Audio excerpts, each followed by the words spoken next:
I was very much fearless as a child. And then a little bit of, bullying happens. I was the singer kid in a small town, and being a boy in a small town that sings, it's not always the most accepted thing. You And don't play hockey? yeah, that was not working for me, but that's okay. I stuck to my stuff. I stuck to my art, and I'm happy that I did. And I guess for me, there's a lot of imagery in that. It's a lot of me kind of just pulling away the fear. I feel like little Josh wouldn't have been able to film himself with a bunch of paint on him. And it sounds weird, but it sounds dumb maybe, but it's true. I don't feel like I would have been able to do that. The Desert Tiger Podcast. All right, and Voix. And today we are joined by a Montreal-based pop artist who is bringing you a lyrical sensation that drives a pop through the bass of a heartbeat. How is he doing that? He's doing it with his new EP, Forevermore, and he's here to discuss it with us here today. Our guest is the incredible Josh Alexander. How's it going today, Josh? I'm doing great. Thank you so much for having me. That intro was awesome. Hey, thank you for appreciating it and for being here today. I'm excited to dive behind this new EP, my friend. And of course, that's where I want to kick this off, is where exactly did Forevermore begin for you? Forevermore oh my God, it began a little while ago, actually. One of the songs on the EP is actually called Raw, and that song was written about 4 years ago in Vancouver during a songwriting camp that I did at Brian Adams' studio. And I wrote it with Luca Fogel and Steve Kroger, awesome artists, producers, writers, everything, really great guys. I wrote the song with them 4 years ago, like I said, in Vancouver. And it's actually the oldest song on the EP. And then the newest, like the most recent one, was Forevermore. It was the last one that was written. Oh, Yeah. wow. So it's been a journey to get here then. Oh, it's been quite the journey. Yeah. Okay. I've been writing a lot over the last couple of years, just kind of exploring and finding myself through my music, finding the person that I am, finding the artist that I am, knowing what I want to say, what the songs I want to sing, and all of that. So yeah, it's been a lot of fun. Okay, so you spent some time crafting, and you have decided that these 6 songs are Mm-hmm. the way to kick off this story then. Mm-hmm. For me, this is the way to go. All right, perfect. So, of course, from all across Canada, writing in Vancouver, all the way back to Montreal, I presume. Where exactly did you find yourself in the studio, and when? The studio, I was in Vancouver 4 years ago because I'm part of a publishing company here in Montreal called Block Note Music and Blue Dog Media. And basically, I write as a songwriter for a publishing company. You can get orders to write for other artists or for other projects, commercials, movies, TV shows. And every year, my publishing company sends out the songwriters to different songwriting camps across Canada or across the world, all depending where you're picked up. And we get to be reassembled in a studio space, and we have like a whole week to write a whole bunch of songs, and it's a whole lot of fun. And that was my first camp, actually. And Raw was probably the first song that, for me, when we wrote it and we recorded it and we listened to it at the end of the day, it was clear for me that this was the beginning of something interesting for me. I was writing a lot of different types of songs. I was having a hard time finding myself in everything that I was writing because everything was really great, but well, maybe not everything was really great, but everything was really good to me. and I got a little not mixed up, but it was kind of like, okay, which song is for me, which song is for someone else? And I think Raw was the first one that was kind of like, okay, this one's mine. Nobody can take it. It's mine. Nobody touches it. Oh, perfect. So, of course, you were able to get into the studio with Johan Modrin. Sorry if I pronounced that wrong. That's okay. Johan Modrin. Okay. I butchered that then, but thank you for correcting me. But when exactly were you guys able to connect to really make Forevermore truly a thing? We made the EP over the summer of 2022, but we actually met in a songwriting camp here in Montreal in January of 2022. And we wrote 2 songs together during that camp. We actually wrote Sincerely Josh with another collaborator called Coralie Lauzon. And we wrote that song during that songwriting camp. I really clicked with him, and I knew that I wanted to continue working with him in the future. And when I got my grant from Factor and I knew that I was able to make all of this a possibility, I wanted to make sure that I was going to be in great hands, and I wanted to do it with my friends. So I did it with Joanne over the summer, and it was a lot of fun. It was a whole lot of fun. Hey, shout out to Factor for grant money, because that helps out so very much. Bless them. Praise be to Factor. Praise.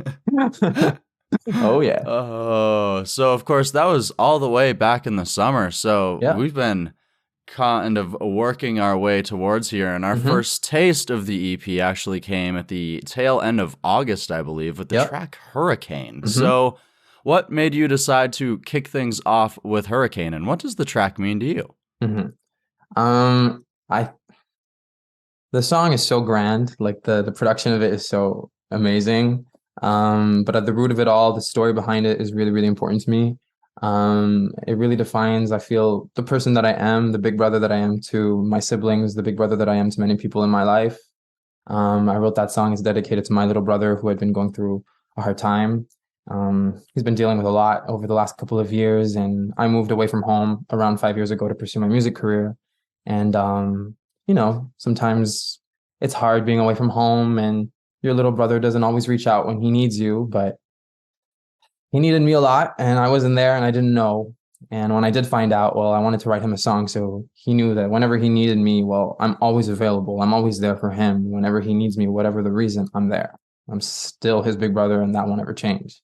And that's the story behind the song. And I wanted to kind of just introduce myself to the world and introduce my new music to the world the best way possible, with the best representation of the person that I am and the artist that I am. So that's why I chose Hurricane as the first one. So family is pretty important to you then. It is. I'm a real big family guy, that's for sure. I'm the big brother of 4 siblings. So, yeah, I love them. Hey, as a big brother and a big family person too, respect, my friend. Thanks.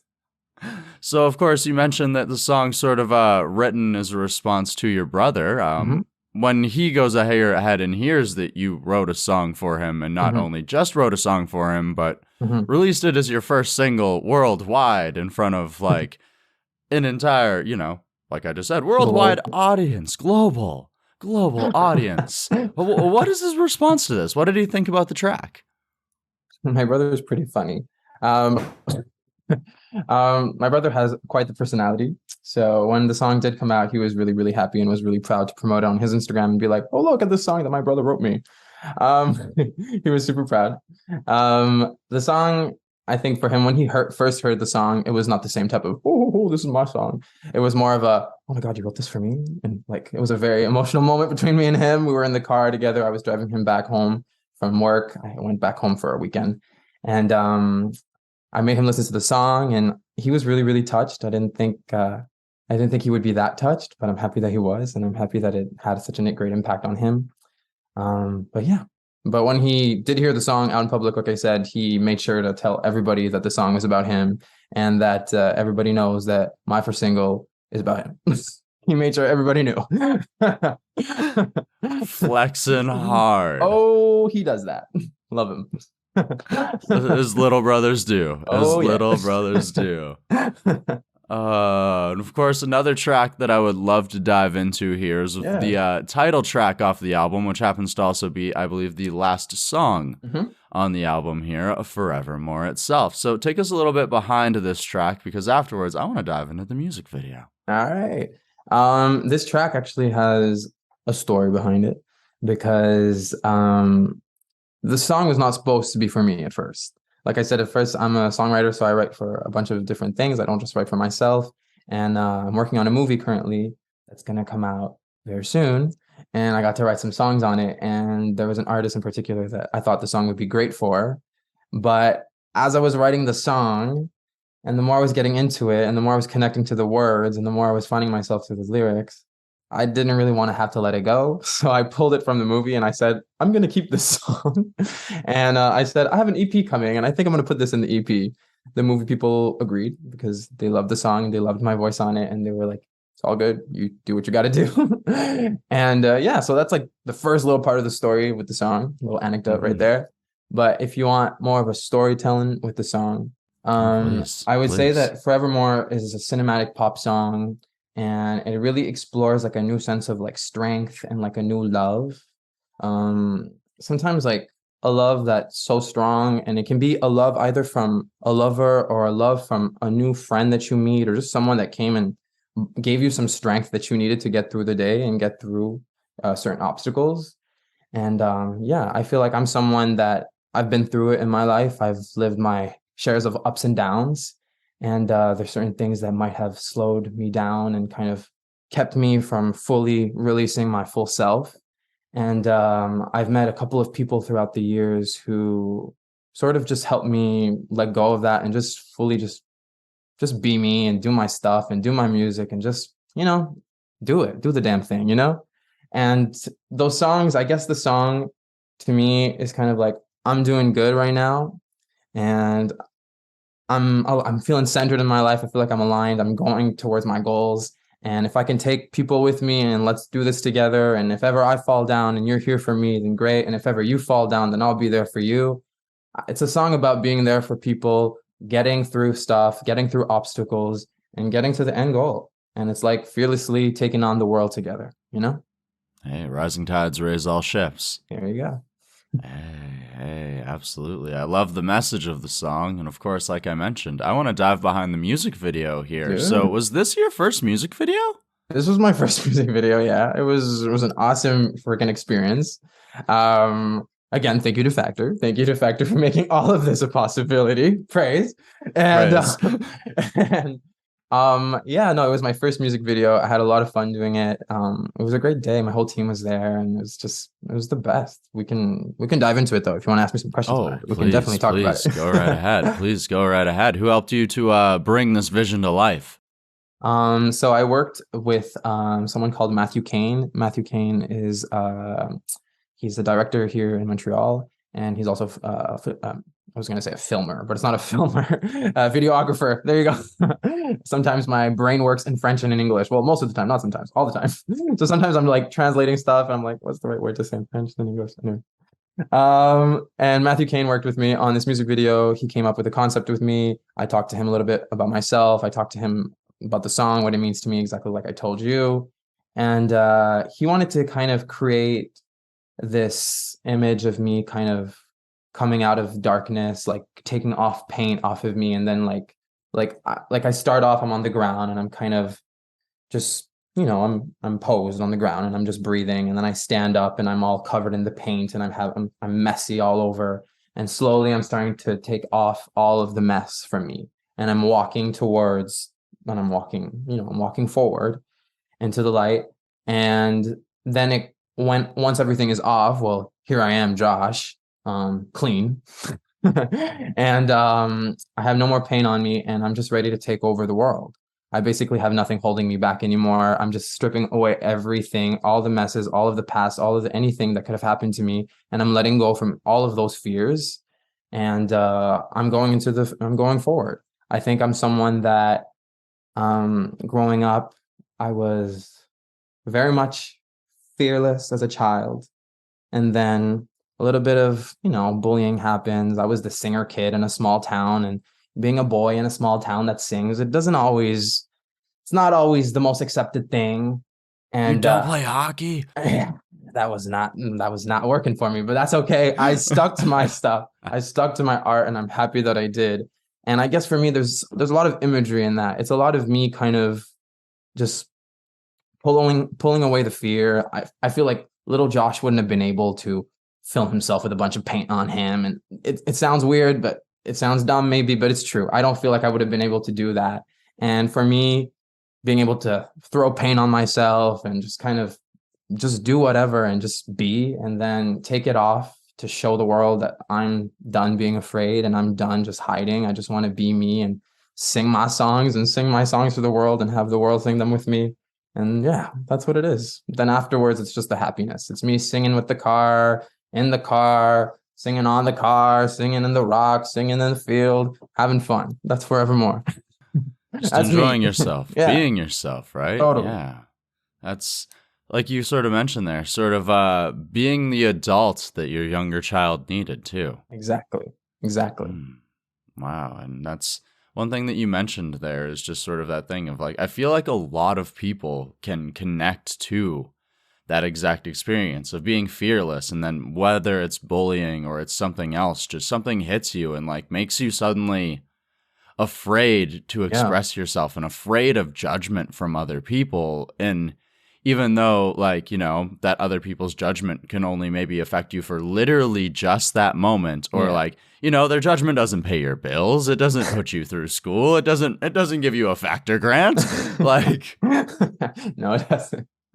so, you know, it's like all these things that we put into it, but it's like very powerful for you to like express and say that. Because, like, for a lot of people, like to go out onto a dirt road Hmm. and to do exactly what you did, like film yourself there, like putting Hmm. paint on, like a lot of people would just like, oh no, I feel foolish. But for you, like, no, man, this is art. This is expressing myself. And like, Yes, it is. that's friggin' beautiful. That's powerful, my friend. Thank you. Thank you.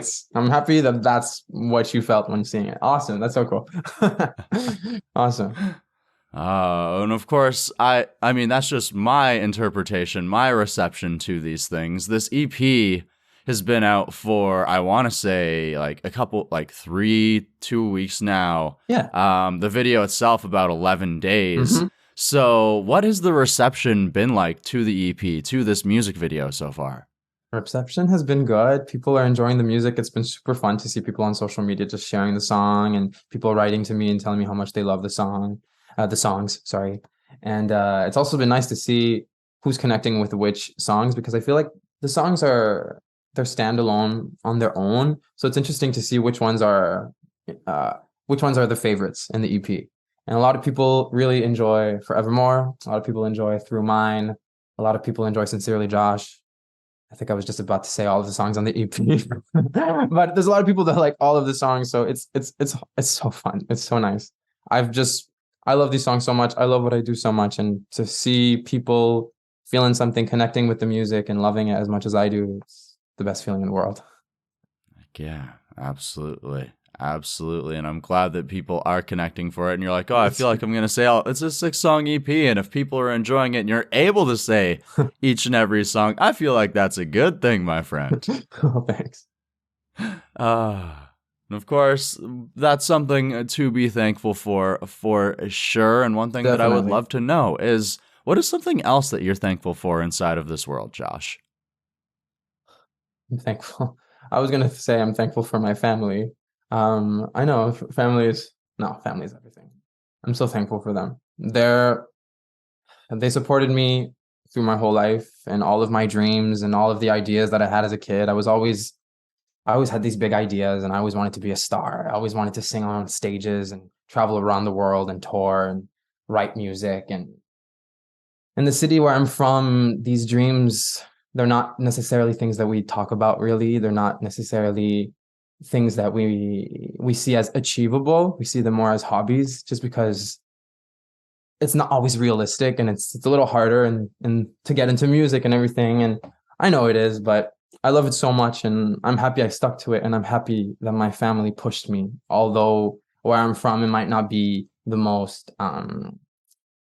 uh, not familiar path, but like the most common path that people go on. I'm happy that they pushed me because without their support, I don't think I would be able to be. Well, maybe I would be, but it's nice to have them in my corner, you know? It definitely helps. Definitely. I would say my family. I'm the most grateful for them.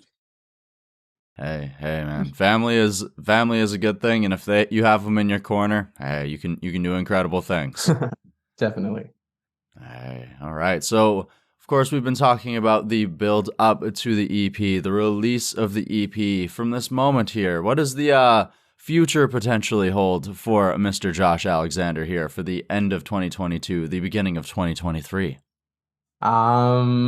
I'm definitely going to be performing. There's going to be some shows coming up. There's definitely going to be some new material that's going to be coming out as well. And I don't think by the end of this year, 2022, but definitely at the beginning of 2023, I'm going to be coming out with some new stuff. I've been writing a whole lot, so you guys don't worry. I got a lot of stuff coming and I'm super excited to release. And yeah, I would just say to stay tuned with my social media and to just check it all out because I'm going to be releasing really soon. All right, perfect. Well, of course, you mentioned some performances on the way, which, of course, very exciting. Definitely go ahead and check out those social media platforms. Definitely. For sure. What's the best platform to check you out on? I would definitely suggest Instagram and soon YouTube because I'm starting to get that going. Got to get the YouTube game rolling a little more. Okay, building it up. Go ahead, subscribe. Exactly, subscribe. Yeah, click that button, the bell, the notifications, all that stuff. Definitely. Yeah. So of course, when it comes to performing, sometimes some of us have little pre-show rituals, things that we like to do to get ready. Do you have a pre-game ritual before you take the stage? I do. I always end up somehow in a bathroom and looking at myself in the mirror, and I'm talking to myself before a show, and I'm kind of just like centering myself. I feel like my whole life I kind of always just did that. I would have a moment where I would look myself in the mirror because I think I saw that in a bunch of movies growing up, where someone would go in the mirror before a big game or before a big show and be like, "You got this, dude. You got this. You're gonna, you know." And I feel like I do that I do that with myself. So I do that a lot. And if not, well, I always do my vocal warm-ups because gotta be ready. Absolutely. Absolutely. Got to be ready no matter how long the show is. Definitely. Hey, absolutely. All right. I have one question left for you, my friend. You ready for it? Oh, I'm ready. Oh, yeah. So, of course, we've been talking, like I mentioned, about the crafting, the releasing of this EP, Forevermore. So what I would like to know now is, through this process, how has it helped you to grow as a person, or what has it taught you about yourself?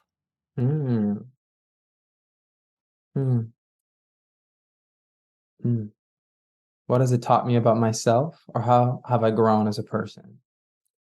I think I'm someone who I've been on my own, like I said, for the last 4 or 5 years here in Montreal. And since I was 18 years old, and I've just been learning how to be an adult on my own. And, you know, sometimes my little ADHD brain isn't always super organized with a bunch of stuff. And I think that this helped me structure myself a lot, making this EP. Having deadlines to follow was very beneficial for me. I feel like my work ethic has gone up super, like a lot. I think my team would agree. I'm a very hard worker, but I'm someone who kind of puts stuff all over the place, and sometimes things get scattered. And I feel like this EP, having a schedule, feeling like I was back in school on a schedule, was really great for me. So I would say that this helped me with my work ethic, because I'm a hard worker, but this helped me structure myself a little bit more in my music. You know, I would say that work ethic. Perfect. We're still learning the curves. I'm 22 years old. I'm still learning life right now. So I take everything as a lesson. Hey, still so much to learn. Exactly. Hey, well, I cannot wait to continue to see where this journey continues, the things that it teaches you, my friend, and I thank you so very much. Well, thank you so much for having me. Thank you so much. The Desert Tiger Podcast.